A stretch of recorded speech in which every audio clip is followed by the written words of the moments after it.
The sea doesn't whisper before a storm. It shifts, it tightens, it holds its breath. And right now, somewhere in the vast blue stretch between continents, one of the most powerful symbols of American military strength is cutting through the water with purpose. The largest aircraft carrier in the United States fleet is moving closer to the Middle East. And at the very same time, Iran is escalating military drills with a message that is impossible to ignore. This is not routine. This is not coincidence. This is strategy unfolding in real time. When a U.S. supercarrier moves, it is never just a ship changing position. It is a floating airbase the size of a city block, armed with advanced fighter jets, surveillance aircraft, missile defense systems, and thousands of personnel trained for rapid deployment. It represents reach. It represents readiness. It represents a line in the water that signals capability without firing a single shot. And its movement toward one of the most volatile regions on Earth sends a message louder than any speech delivered behind a podium. At the center of this geopolitical chessboard is Iran, a nation that has steadily increased its military posturing in recent weeks. Large-scale drills have intensified across land, sea, and air. Missile tests, drone operations, and naval maneuvers have been showcased with precision. The messaging from Tehran is clear: strength, preparedness, and defiance. These exercises are not hidden. They are broadcasted, highlighted, amplified. Every launch, every formation, every maneuver is designed to be seen. The timing is what makes the world lean forward. The Middle East has always been a region where perception carries weight equal to firepower. A warship's route can shift markets. A military drill can ripple through diplomatic channels. And when both happen simultaneously, the signal becomes impossible to dismiss. The United States does not casually reposition a supercarrier. Such a move requires coordination at the highest levels of defense planning. It requires logistics, intelligence assessments, and strategic calculations. The decision to bring such overwhelming capability closer to a tense theater suggests that Washington wants presence to speak before policy does.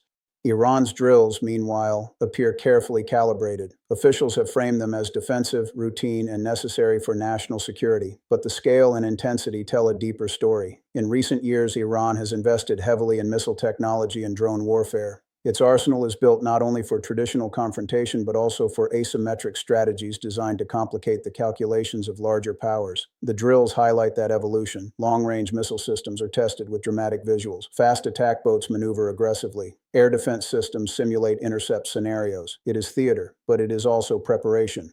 The presence of a U.S. supercarrier introduces an entirely different dimension. These vessels project power across thousands of miles. Carrier strike groups operate as self-contained ecosystems of military capability.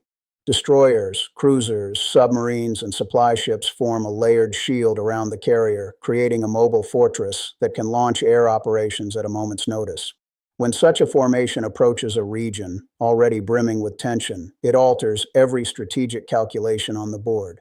Global markets notice first. Oil prices twitch with each headline. Investors analyze satellite imagery. Analysts debate whether this is deterrence or prelude. The Middle East remains central to global energy flows, and any perception of instability can echo through economies far beyond the region. A single military escalation could tighten shipping lanes, raise insurance premiums, and shake confidence. That is why every movement is scrutinized. Diplomacy operates in parallel, though often out of sight.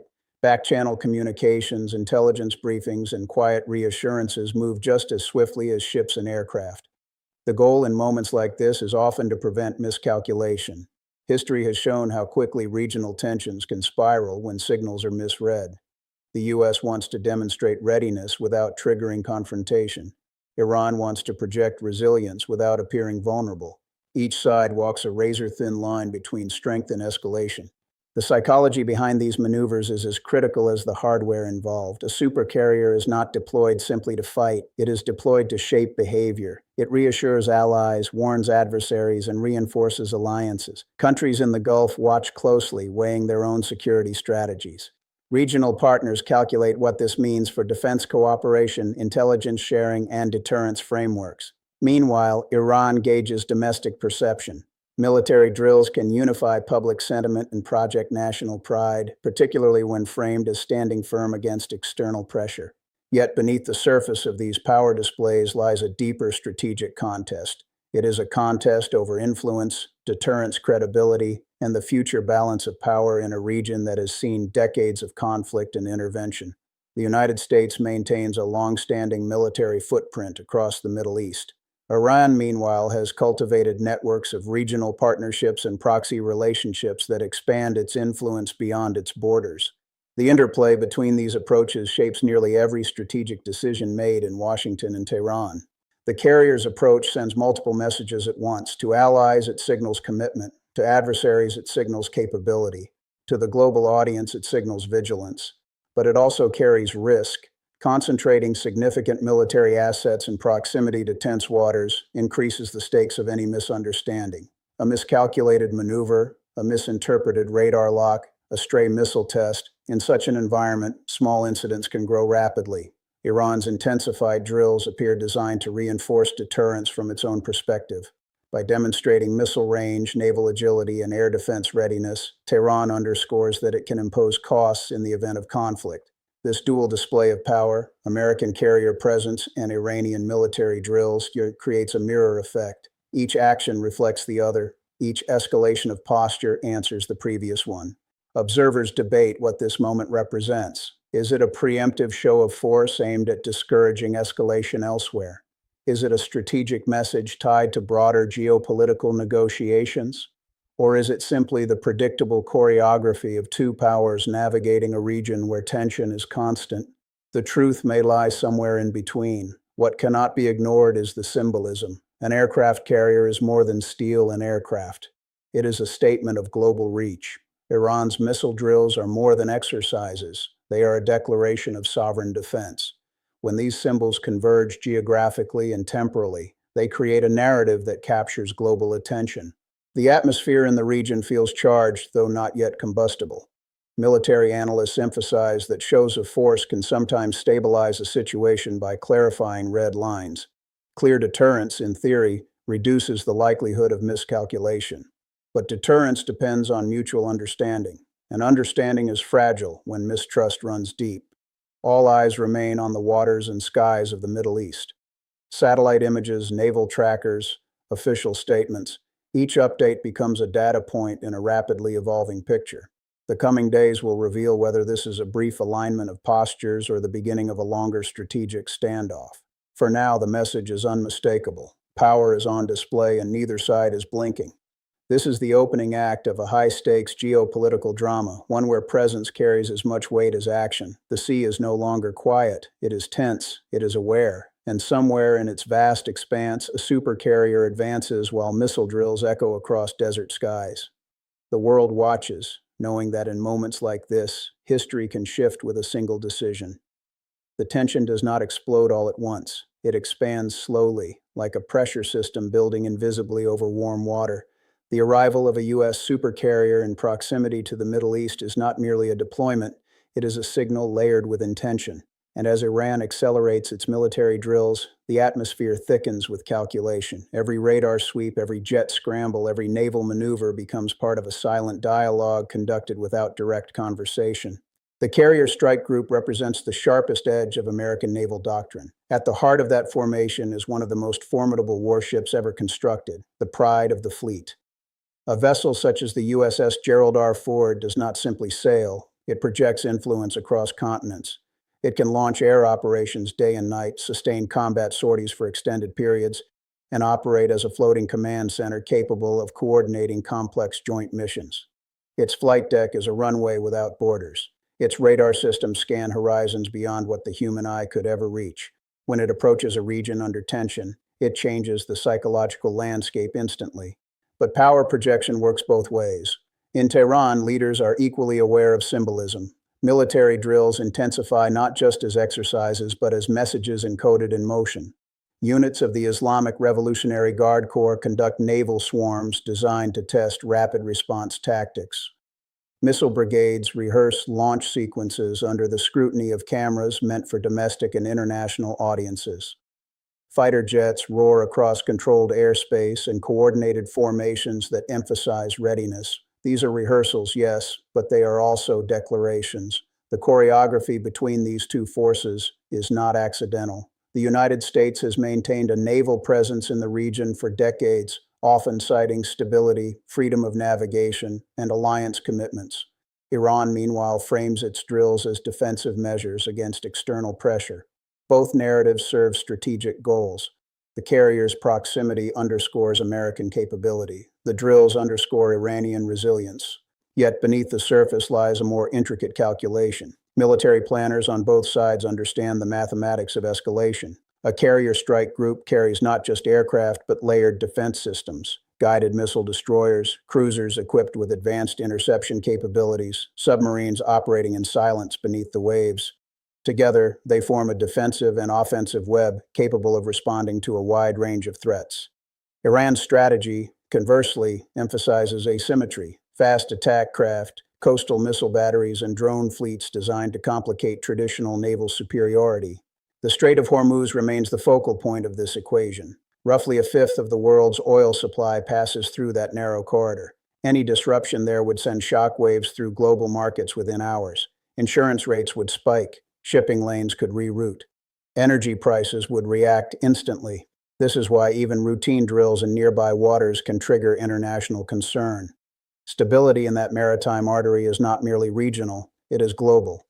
Diplomatically, messages are being transmitted at multiple levels. Public statements maintain careful language, emphasizing deterrence, readiness, and defense rather than aggression. Privately, communications likely flow through intermediaries to ensure clarity of intent. No side benefits from miscalculation. The objective for Washington may be to prevent escalation by demonstrating overwhelming capability. For Tehran, the objective may be to show that pressure will not result in submission. What makes this moment distinct is the intensity of simultaneous signaling. The carrier's presence reassures regional partners who depend on American security commitments. Gulf states observe closely, balancing their own diplomatic and military relationships. Meanwhile, global powers analyze the broader implications. Any escalation in the Middle East has ripple effects that extend far beyond the region itself. The psychological component cannot be overstated. Deterrence operates not just on weapons, but on perception. If one side believes the other is unwilling to act, deterrence weakens. If one side believes the other might overreact, tensions increase. Maintaining the delicate equilibrium between credibility and restraint becomes a high-wire act. Iran's drills have highlighted advancements in drone technology, an area where Tehran has invested significantly. Unmanned systems provide flexibility, lower risk to personnel, and the ability to overwhelm traditional defenses through volume. The drills showcase coordinated launches, simulated targeting, and rapid redeployment. It is a message tailored to modern warfare: agility over mass, innovation over tradition. In contrast, the carrier strike group embodies conventional dominance. Its aircraft can conduct precision strikes, surveillance missions, and electronic warfare operations. Its presence extends American reach without requiring permanent land bases. It serves as both sword and shield, capable of striking if necessary, but also deterring through mere existence. Global markets respond not to certainty, but to possibility. Traders interpret every headline as a probability shift. Energy futures fluctuate, defense stocks trend upward, insurance premiums adjust. Even without a single shot fired, economic consequences begin to ripple. This is the invisible battlefield, where perception shapes financial reality. Meanwhile, citizens within the region watch developments with a mixture of anxiety and fatigue. The Middle East has experienced decades of tension, conflict, and geopolitical rivalry. Many hope that displays of strength will remain symbolic rather than kinetic. The memory of past escalations lingers, reminding policymakers of how quickly rhetoric can harden into action. Strategic analysts point to the importance of rules of engagement. When forces operate in proximity, protocols are crucial. Communication channels between naval commanders can prevent incidents at sea. Airspace coordination reduces the risk of accidental confrontation. These mechanisms, often unseen by the public, serve as guardrails against escalation. The presence of a supercarrier also has domestic political dimensions. Leaders project strength to domestic audiences as much as to foreign ones. A decisive display of readiness can bolster perceptions of resolve. Similarly, Iran's drills reinforce narratives of sovereignty and defense against perceived external threats. Both governments understand the power of imagery: jets launching at sunset, missiles streaking across the sky, warships cutting through waves. Yet the most powerful weapon in this moment may be restraint. Demonstrating capability without crossing thresholds requires discipline. Escalation can occur through misinterpretation as easily as through intention. A radar lock misread as targeting. A drone flight path mistaken for surveillance beyond accepted boundaries. In an environment saturated with hardware and tension, clarity becomes invaluable. There is also the broader geopolitical context. The Middle East remains a nexus of strategic interests. Energy, trade routes, ideological influence, and security alliances intersect there. Any movement by a major power reverberates through diplomatic networks worldwide. Allies seek reassurance, adversaries test limits, neutral actors assess opportunities. The carrier's approach could be interpreted as preemptive deterrence, a move designed to signal that any aggressive action will meet immediate response. Iran's drills could be interpreted as reinforcing red lines, communicating that sovereignty will be defended vigorously. The interplay resembles a high-stakes chess match where each move is visible, but the long-term strategy remains concealed. The coming days are critical. If rhetoric softens and drills conclude without incident, the episode may fade into the background of ongoing strategic competition. If tensions rise further, additional deployments or exercises could follow, deepening the standoff. The balance hinges on interpretation, how each side reads the other's intentions.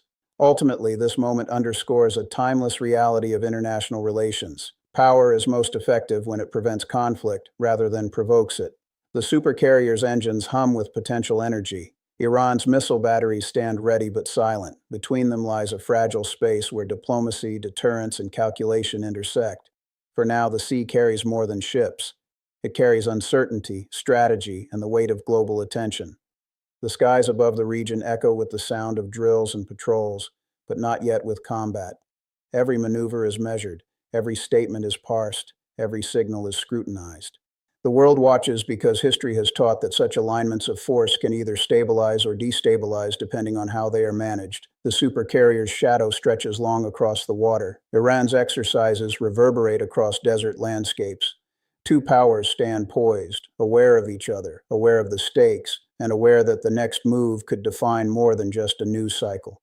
This is not merely about ships and drills. It is about deterrence credibility, regional balance, and the intricate dance of power that shapes the modern Middle East.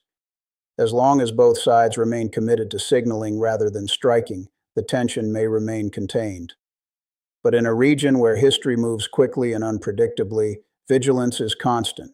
And so the carrier advances, steady and deliberate. The drills continue, precise and deliberate. Between motion and message lies the fragile architecture of peace, built not on trust but on calculated restraint.